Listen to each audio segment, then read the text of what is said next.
Ya conocemos en qué consiste el plan de choque ante la guerra que ha presentado el Gobierno.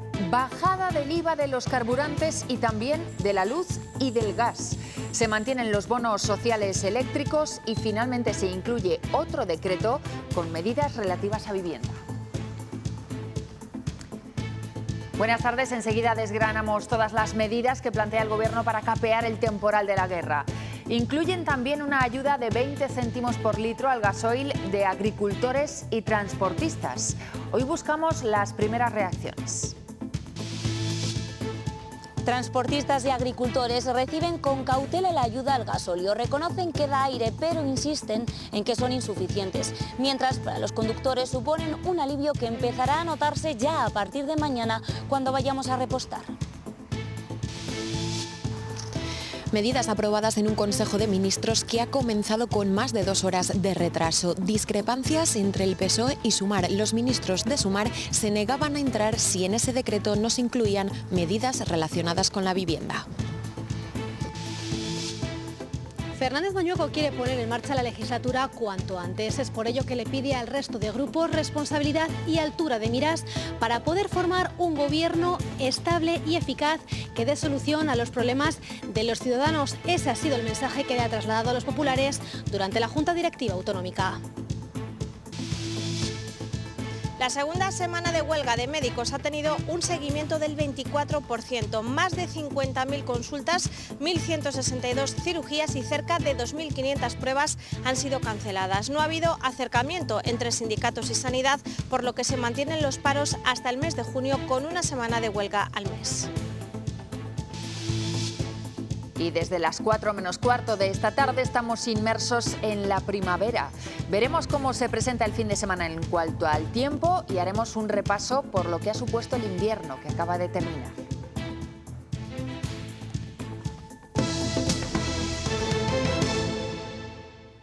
Después de horas de negociación entre los dos socios de gobierno, finalmente se han presentado hoy 2 decretos para paliar el azote económico que supone la guerra en Oriente Próximo. El primero incluye rebajas de impuestos e incentivos, como los bonos sociales. El segundo aborda medidas relativas a vivienda, lo que exigía Sumar y que va a ser más complicado de sacar adelante en el Congreso. Un Real Decreto que contendrá medidas coyunturales, una reforma, dicen, drástica de la fiscalidad energética, como la bajada del IVA de los carburantes, también en la luz y el gas, además de ayudas a los sectores profesionales más afectados por el conflicto de Irán e incluso una reforma del bono social energético. Todo ello, este primer Real Decreto, entrará en vigor de forma inmediata mañana, una vez que se publique en el Boletín Oficial del Estado. Eso sí, tendrá que convalidarse el próximo jueves en el Congreso de los Diputados. 80 medidas con un presupuesto de 5.000 millones de euros. Es el coste indirecto que supone la guerra de Irán para España, destinado a paliar sus efectos económicos. Seremos el país con el mayor escudo social y económico de toda la Unión Europea. De una guerra, insisto, que no avalamos. Sus medidas estarán vigentes el tiempo que sea necesario. Pasan por rebajar los impuestos de la luz, el gas, los pellets o los carburantes al 10% y el impuesto de hidrocarburos se reducirá al mínimo permitido por la Comisión Europea. Unos 20 euros de ahorro por depósito para un coche medio. Además, contempla una ayuda de 20 céntimos por litro de gasoil a transportistas y productores agrarios y la congelación del precio máximo de venta del butano y el propano. Blinda otras medidas sociales. Los descuentos del bono social eléctrico se extenderán hasta final de año y se prohibirá cortar los suministros esenciales a los hogares más vulnerables. A estas medidas coyunturales se sumarán otras estructurales orientadas a la descarbonización del país y a su soberanía energética. La entrada en vigor de un paquete masivo de deducciones en el impuesto de las rentas de las personas físicas para la instalación de placas solares, puntos de recarga, bombas de calor. Unas decisiones que notaremos en el bolsillo a partir de mañana. Será cuando entren en vigor tras publicarse en el Boletín Oficial del Estado. Y bajamos ahora al detalle para ver qué efectos inmediatos tendrán esas medidas. Por ejemplo, con la rebaja del IVA de la luz, que pasará al 10%. Si ahora la factura media se sitúa en 52 euros al mes, más o menos, podría bajar hasta 45, es decir, pagaríamos unos 7 euros menos cada mes. El encarecimiento de la electricidad ya se ha empezado a notar a raíz del bloqueo del estrecho de Hormuz. Y eso mismo ocurre en las estaciones de servicio. Aquí el IVA también bajará del 21 al 10%. Y, por ejemplo, llenar un depósito de gasolina costará unos 16 euros menos y uno de diésel alrededor de 13 euros menos. En muchos surtidores ya van varios días en los que se ilumina el 2. Los 2 euros el litro, tan temidos que no se veían desde el comienzo de la guerra en Ucrania. Hoy nos cuesta encontrar gente repostando en las gasolineras y quienes lo hacen nos dicen es porque llega el fin de semana y no les queda otra, tienen que viajar. Pero se espera que mañana haya mayor afluencia en las estaciones de servicio. Entra ya en vigor la bajada del 10% del IVA en los carburantes, lo que nos permitiría ahorrarnos unos 30 céntimos al echar gasolina y unos 20 si nuestro depósito fuese de diésel. Voy a ir de viaje y claro, no voy a ir con el depósito vacío. Hay que viajar, entonces hay que repostar ahora. Lo justo para ir y volver. Tocaba ya repostar y de todas y bueno, lo único pues tampoco he llenado, esperas a ver. Como está el precio como está, pues voy echando a poquitos, entonces tengo que echarle ya sí o sí. Tampoco sabía que le iban a abaratar a partir de mañana, pero si es así lo aprovecharé a llenar. Esos 20 céntimos anunciados pues para nosotros no serían suficientes. De hecho, en las conversaciones que hemos mantenido con los ministros de Transporte y Economía antes de llegar a estas negociaciones, les trasladábamos la necesidad como mínimo de 25 céntimos por litro. Y el sector agrario también ha reaccionado. Las organizaciones profesionales valoran las medidas del Gobierno, pero insisten en que se quedan cortas y piden además que se concreten cuanto antes ayudas clave como las destinadas a los fertilizantes. Aseguran que es un alivio a corto plazo y que no compensa el encarecimiento del combustible que llevan arrastrando durante meses. Recuerdan que ha pasado de no llegar al euro a rondar ya el 1,70. Tenemos que esperar a ver cómo sale la letra pequeña, pero desde luego hoy en principio decir que una ayuda de 20 céntimos en el carburante nos parece totalmente insuficiente. El gasóleo ha subido más de un 60% y los 20 céntimos que propone el Ministerio al menos solamente palían una parte de las pérdidas que vamos a tener. La escalada de la crisis y en función de cómo vayan evolucionando los precios tendrá que ser como se tenga que ir ajustando estas ayudas directas y tanto la rebaja de los impuestos se tienen que ser progresivas en función de la evolución. Queremos pedir que se extienda la rebaja del IVA a los alimentos básicos. En solo 20 días los alimentos han subido de media un 1,53%. Es una subida muy importante en un solo mes, la mayor desde que en el año 22 venimos haciendo este seguimiento mensual.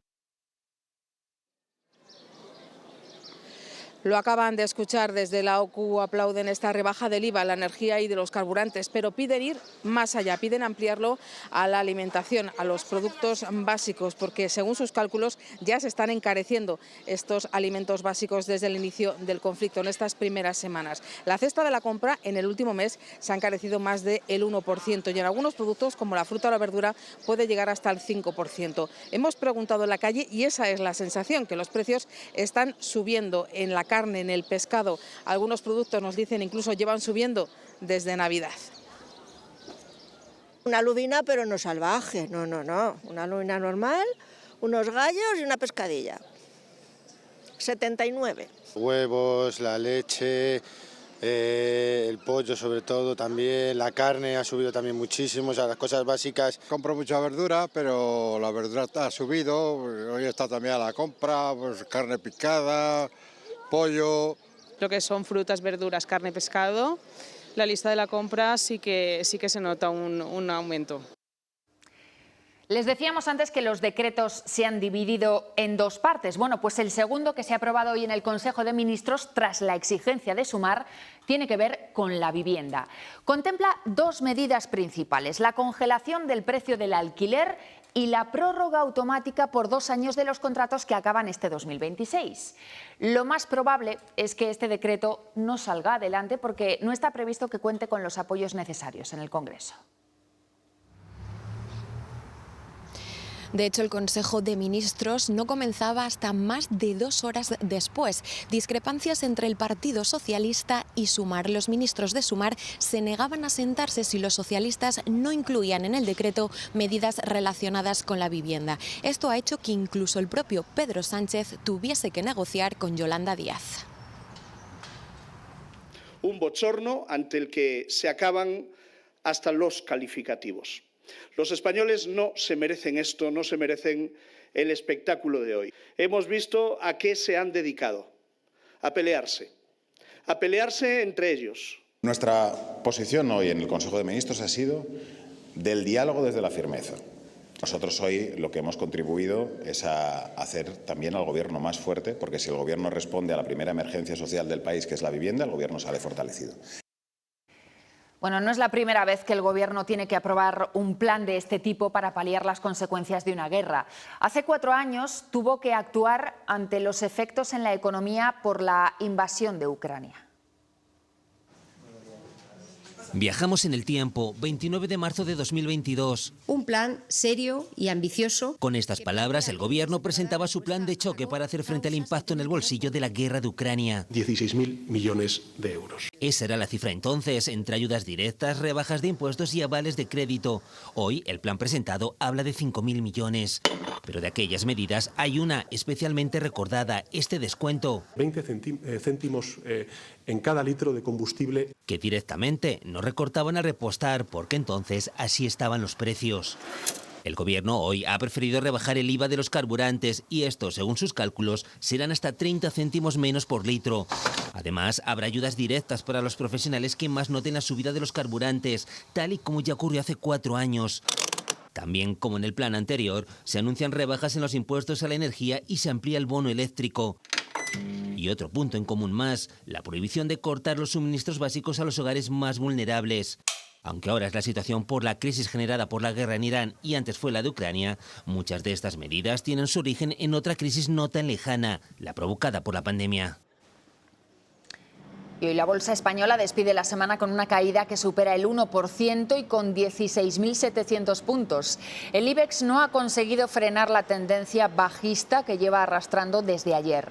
Los ataques en Irán continúan y el precio del petróleo también sigue subiendo. Aunque está en niveles inferiores al día de ayer, el barril supera los $100.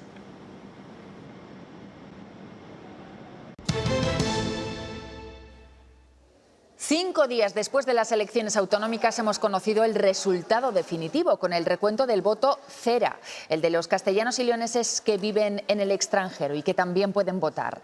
Zamora era la plaza que estaba en juego. Allí Vox ha estado a punto de arrebatar un procurador al Partido Socialista. Se quedó a casi 300 votos del PSOE. Finalmente, los votos recibidos desde el extranjero no han hecho posible ese sorpaso y, por tanto, el reparto de escaños sigue igual en todas las provincias. Ya saben que el PP fue el partido con más votos el domingo y hoy ha celebrado su junta directiva. Fernández Mañueco ha aprovechado para agradecer a los suyos el esfuerzo durante las semanas de campaña y ha insistido en que las urnas los han dado como vencedores, pero que también han pedido diálogo y acuerdos. Después del resultado electoral que dieron las urnas el pasado domingo, el líder del PP en Castilla y León lo deja claro. Asume la responsabilidad de formar gobierno e insiste, será un gobierno de todos y para todos. Es consciente que debe negociar y dialogar con los partidos que también obtuvieron representación en este 15 de marzo. A todos ellos les pide responsabilidad y altura de miras, pero Fernández Mañueco recalca su mensaje: no llegará a ningún acuerdo con el Partido Socialista.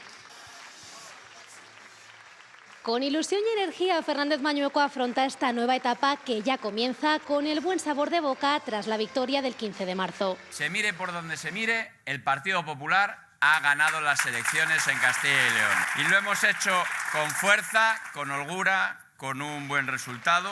Un triunfo contundente que ha querido compartir con los suyos durante la Junta Directiva. ¿Quién no puede estar satisfecho con el resultado, con la respuesta, con el apoyo que hemos recibido de los ciudadanos de Castilla y León? Han hablado las urnas y lo han hecho alto y claro.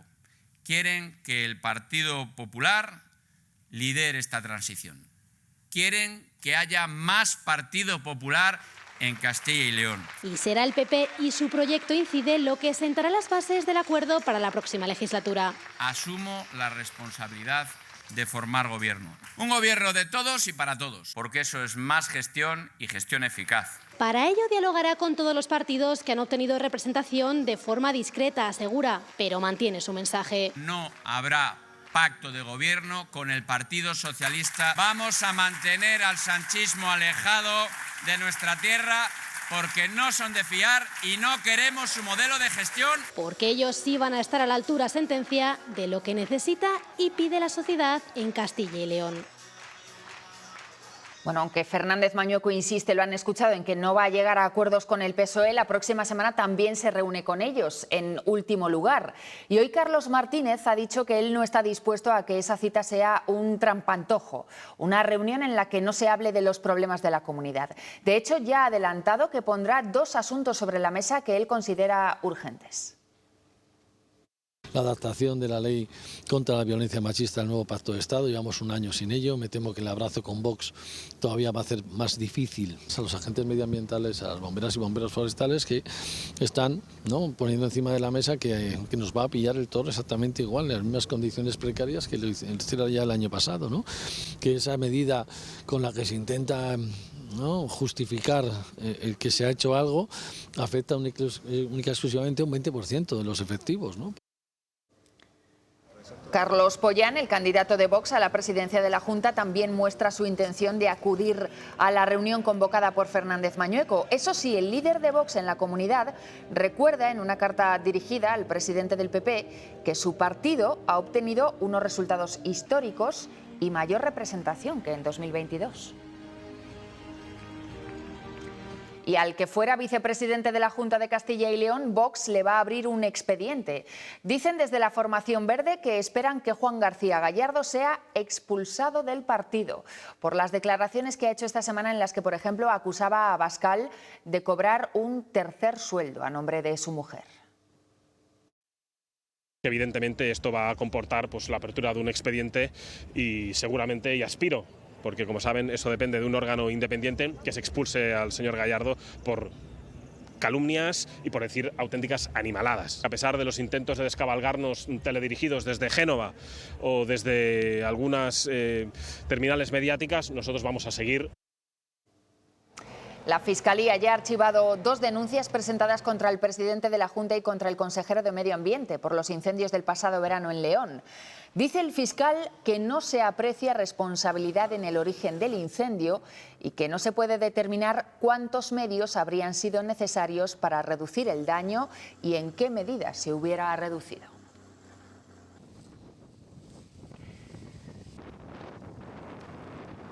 Y escuchen ahora estas cifras. Se han cancelado esta semana en Castilla y León más de 50.000 consultas médicas, más de 1.000 cirugías y casi 2.500 pruebas. Es el balance de la huelga de médicos, que ha registrado un seguimiento medio del 24%. Supera en algo más de un punto el porcentaje de seguimiento de la primera semana de huelga convocada en el mes de febrero, que fue del 23%.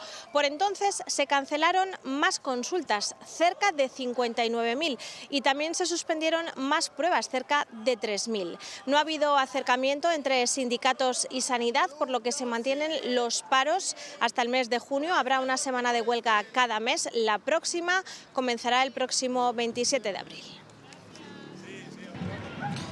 Un servicio que aseguran que cada vez empeora en vez de mejorar, con tiempos de viaje cada vez más largos. Nos han contado que solo lo que llevamos de mes de marzo han acumulado más de 5 horas en retraso. También reclaman mejores combinaciones de la capital zamorana con Madrid, sobre todo para aquellos que se desplazan diariamente tanto a estudiar como a trabajar. Su principal reivindicación, nos han vuelto a decir, es un buen horario y un tren madrugador.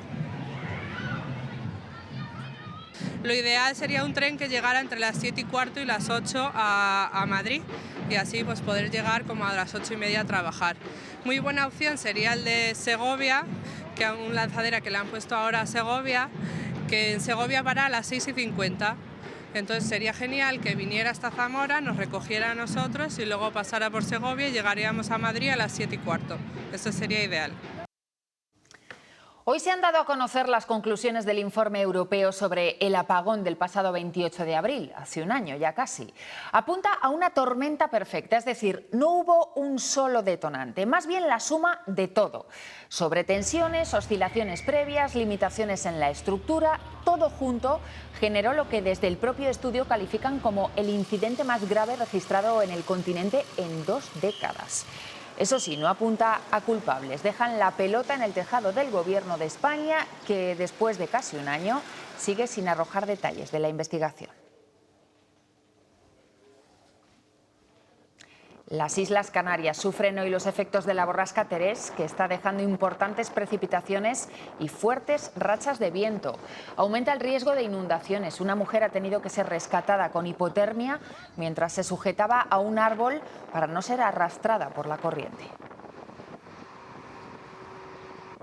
La Confederación Hidrográfica del Duero tasa en 7 millones los daños producidos por las crecidas de los ríos del pasado mes de febrero.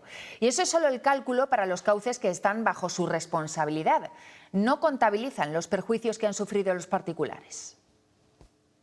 La Confederación Hidrográfica del Duero no tiene la competencia del resarcir los daños de los particulares. Nosotros sí que tenemos hecha una valoración que asciende como unos 7 millones, pero eso es lo que afecta a los cauces y a las infraestructuras que son de la Confederación Hidrográfica del Duero. La primavera ya está aquí de manera oficial. Por delante nos quedan 92 días de una estación cuyo significado es primer verdor. A los días más cálidos les acompañan más horas de luz. De hecho, está previsto el cambio horario el próximo fin de semana. Para llegar a la primavera hemos tenido que pasar por un invierno repleto de borrascas y danas. Hasta 13 desde que empezó el año. Alice fue la primera y Terés la última, pero también nos han visitado Claudia, Francis o Leonardo. Oriana, a mediados de febrero, fue la que causó más daño a su paso por Castilla y León. Ya conocemos cuáles son los nombres de las próximas borrascas, aún sin fecha. Víctor y Vilma. Su predicción es imposible, pero entendemos que ustedes están con la mente puesta en las vacaciones de Semana Santa. Lo que sí conocemos es que esta primavera será más cálida de lo habitual. Hemos tenido 19 borrascas de alto impacto esta temporada, nunca habíamos tenido tantas, es un nuevo récord y todavía queda poco menos de 2 semanas para que acabe. No parece que vayamos a tener ninguna más, pero bueno, todavía estamos a tiempo de terminar el abecedario. Y coincidiendo con el equinoccio de primavera, esta noche quizás se puedan ver auroras boreales en Valladolid. Será por una tormenta solar que permitirá verlas en latitudes en las que no es tan habitual. Ya ha pasado más veces esto, pero hoy la mala noticia es que además hay nubes. Si nos paramos a explicarles qué es una aurora boreal, para la mayoría de los terrenales es algo difícil, pero vamos a intentarlo. Son fenómenos luminosos causados por la interacción del viento polar con el campo magnético de la Tierra y los gases de la atmósfera. Esas partículas, simplificándolo mucho, entran por los polos magnéticos de la Tierra y al chocar esas partículas o al colisionar con esas moléculas de la atmósfera, lo que producen o excitan los electrones de esas moléculas y al desexcitarse producen luces. Y en efecto son esos destellos de colores tan particulares que quien tiene la suerte de verlos alguna vez en la vida alucina, claro. Producen unas luces de un color o de otro, verdes, rojos, púrpuras. Pues bien, agárrense a sus cinturones porque hoy puede ser ese día. En el equinoccio de primavera y en el equinoccio de otoño, el campo magnético de la Tierra está más acoplado con el plasma que pueda venir o con el viento solar que viene del mar. Entonces hay más probabilidad de que esas partículas que generan las auroras bajen, digamos, más hacia latitudes más bajas. Entonces es posible que las veamos en el norte de España. Y quizá podamos rascar algo en Valladolid. Zonas de montaña y desde zonas oscuras podría verse ligeramente algo de aurora. Apunten bien porque una oportunidad como esta no se suele repetir. Tenemos por delante un fin de semana marcado por la estabilidad. Sí es verdad que esta próxima madrugada podemos tener algunas precipitaciones, sobre todo en zonas del sur de Ávila y de Salamanca, pero luego ya a partir de mañana sábado por la tarde se irán abriendo grandes claros por lo general en toda la región, con esas temperaturas máximas que van a seguir por encima de los 15 grados, temperaturas mínimas un poquito más frías, eso sí, y el domingo, ya lo ven, jornada completamente soleada, ni una nube en el cielo, máximas incluso suben un poquito más, rozando los 20 grados en zonas del oeste y del suroeste, eso sí, mínimas un poco más cortas, con lo cual a primeras horas todavía notaremos algo más de frío. Por otro lado, sigue la incertidumbre meteorológica para la Semana Santa, no solo sobre el tiempo que va a hacer, sino también sobre cómo les va a llegar la información a las cofradías, porque los trabajadores de la Agencia Estatal de Meteorología, de la EMET, irán a la huelga en dos fechas que son clave: el 29 de marzo, es decir, el domingo de Ramos, y el 3 de abril, Viernes Santo. Ese día operarán los servicios mínimos solamente. Piden más personal y mejores sueldos con esa huelga. Y estaba prevista para Semana Santa la reapertura de la carretera del desfiladero de los Ocinos en Burgos, pero parece que se retrasa de nuevo. Recuerden que esa nacional está cerrada desde que hubo un desprendimiento de rocas sobre la vía hace casi 2 meses.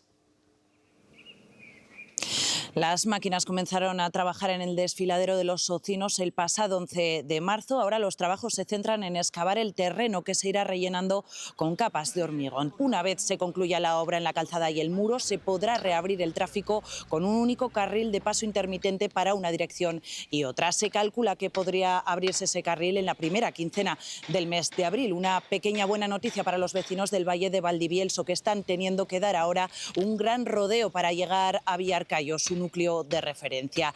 Además, el autobús de Alsa, que hace ruta Burgos-Bilbao, sigue yendo por Briviesca, por lo que los vecinos van a iniciar una recogida de firmas que enviarán al defensor del pueblo por esta situación. Los 2 montañeros atrapados anoche en Vega de Espinareda, en León, han sido rescatados esta mañana. En el operativo han participado un helicóptero de la Unidad Aérea de la Guardia Civil de León y 2 grupos especiales de intervención en montaña de Sabero. Ninguno ha necesitado asistencia sanitaria.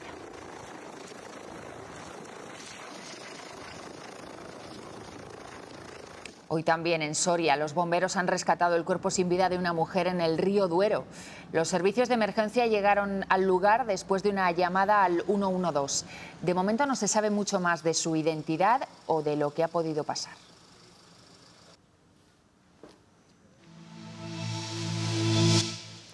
La ciudad de Ávila ha superado oficialmente y por primera vez la cifra de 60.000 vecinos censados en este ayuntamiento. Son datos del INE a fecha del 1 de enero de 2026, concretamente 60.174 vecinos censados. Es una gran noticia para la capital, revierte en muchos beneficios también económicos y sobre todo tiene un fondo, y es que cada vez más personas deciden arraigarse aquí, formalizar aquí su vida. Desde 2019 y hasta la fecha en la que nos encontramos, casi 3.000 personas más eligen Ávila para vivir. Estamos construyendo entre todos, entre toda la sociedad, una ciudad más habitable, una ciudad mejor, y eso hace que sea merecedora de la confianza de la gente para poder desarrollar su proyecto de vida. Y otra cifra, 75.000 trabajadores de Castilla y León faltan cada día a su puesto. Absentismo laboral que supone pérdidas de millones para las empresas. Para la patronal, el problema no es la voluntad del trabajador, sino el tiempo de espera en las bajas. 75 días en provincias como León, muy por encima de los 42 días de la media nacional. No estamos en contra de las bajas laborales, estamos en contra de aquellas bajas laborales que no están de una forma bien diagnosticadas. Un trabajador que tiene que hacer una prueba y no le dan la prueba hasta los 70 días no tiene una culpa, la culpa la tiene el sistema. Los médicos están haciendo medicina defensiva, es para evitar todo tipo de reclamaciones, más que preocuparse por el paciente y el origen de la dolencia. Nadie sabe exactamente qué es, pero en realidad todo el mundo la buscamos. Finlandia ha vuelto a coronarse como el país más feliz del planeta por 9º año consecutivo, según este informe, que alerta también del preocupante descenso de la felicidad entre la población más joven en los países desarrollados, y mucha culpa de ello la tienen las redes sociales. ¿Usted diría que es feliz? Sí, de momento sí. Nos levantamos todos los días felices. ¿Usted es feliz? Sí, hasta el momento sí. ¿Qué le hace feliz? ¿Qué me hace feliz? Bueno, pues estar con mis hijos y con mi mujer y con mis nietos. Pues estar con la familia, la pareja. Pues esta noche el programa Espacio Abierto profundizará en qué cosas nos hacen felices y en qué medida la felicidad depende de nosotros mismos. Visitaremos el Museo de la Felicidad de Madrid, le preguntaremos a un catedrático de bioquímica sobre cuánto de química tiene la felicidad y analizaremos con una experta en neurociencia cómo la publicidad utiliza el bienestar y la felicidad en sus mensajes. Además, entrevistamos al doctor Javier Quintero, autor del libro 21 días para crear el hábito de ser feliz. Nuestro cerebro está predestinado o programado de alguna manera para recordar las cosas que nos han hecho felices en algún momento. Es necesario compaginar, si se puede, dormir, descansar, relajarte, leer libros. La felicidad depende de las expectativas. Expectativa alta, frustración. Eso suele ser. Los reyes han sido recibidos hoy por el Papa en el Vaticano. Es la primera audiencia que León XIV ofrece a Felipe VI y a doña Leticia. La delegación española ha entregado unos regalos al pontífice, entre ellos una manta de lana merina.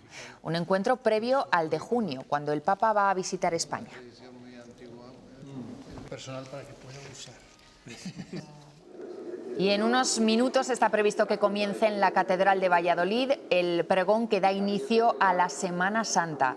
Están viendo la imagen en directo desde el templo. La lectura de este año corre a cargo del ilustrador y humorista gráfico José María Nieto.